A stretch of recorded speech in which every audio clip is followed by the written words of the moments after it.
Oh, hey there. We are back, and you probably know what's up. But if you don't, this is the Gamescom Opening Night Live post-show live here on IGN. Now, a friendly reminder, Gamescom Studio kicks off its 4 days of Gamescom coverage live from Cologne, Germany, right here on IGN. Now, if you want to keep up to date with everything going on during the show, whether you're there in person or watching from home, head on over to gamescom.global to stay up to date with everything going on.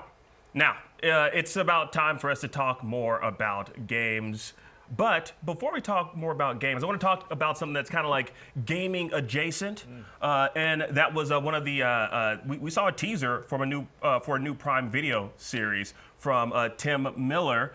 Dude, he's been working on this for like 3 years, and it's called Secret Level. It is a 15-episode anthology series starring like a bunch of different gaming IPs, like Pac-Man, PlayStation IPs. We got Spelunky, Exodus, Crossfire, Dungeons and Dragons. What do we think about this? Like, Jeffrey, I was actually here next to you when we saw this, and we almost teared up watching Tim, like on that stage. Yeah. Because you could tell that this project meant so much to him. Yeah. So emotional.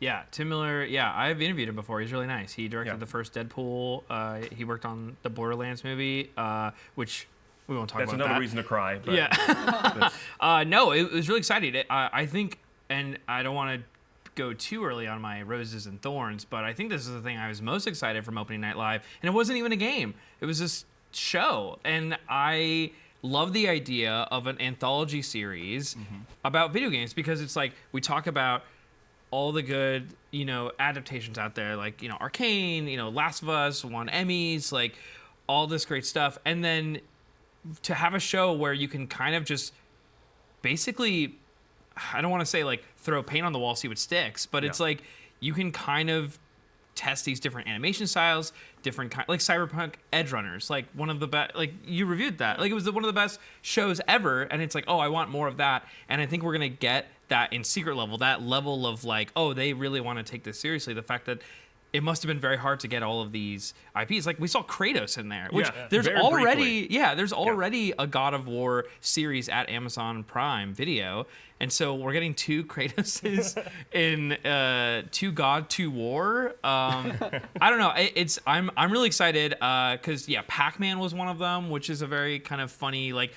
Because it's like the Love, Death, and Robots kind of. It's the creative team behind it. Yeah, so it's like, am I gonna cry at a Pac-Man episode? Probably. Yes. Yeah. Waka waka waka waka. That's what I sound like when I cry.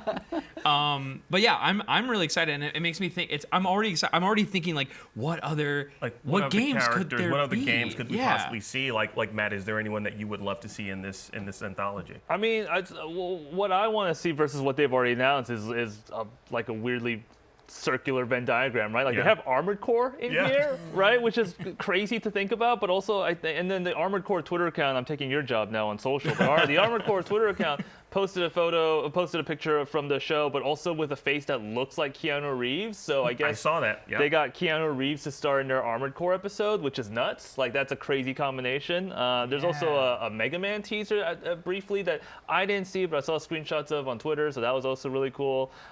This is like kind of a wild, like super left field project that I feel like if this first season and all goes like really good for them, like what Love, Death, and Robots had 3 seasons on Netflix. Like this could potentially go on for a couple seasons with different games each time, and so the sky is the limit. Yeah, and it's funny because I look at Love, Death, and Robots as kind of like a litmus test because it didn't have any IPs attached to it.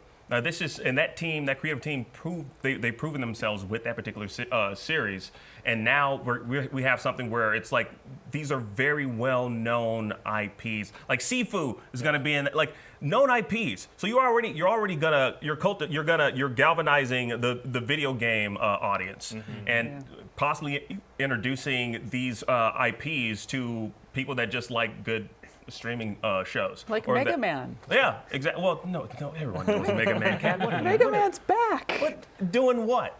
Being the Blue Bomber, taking out Robot Masters in this new show. But we'll see if that actually happens. I'm curious.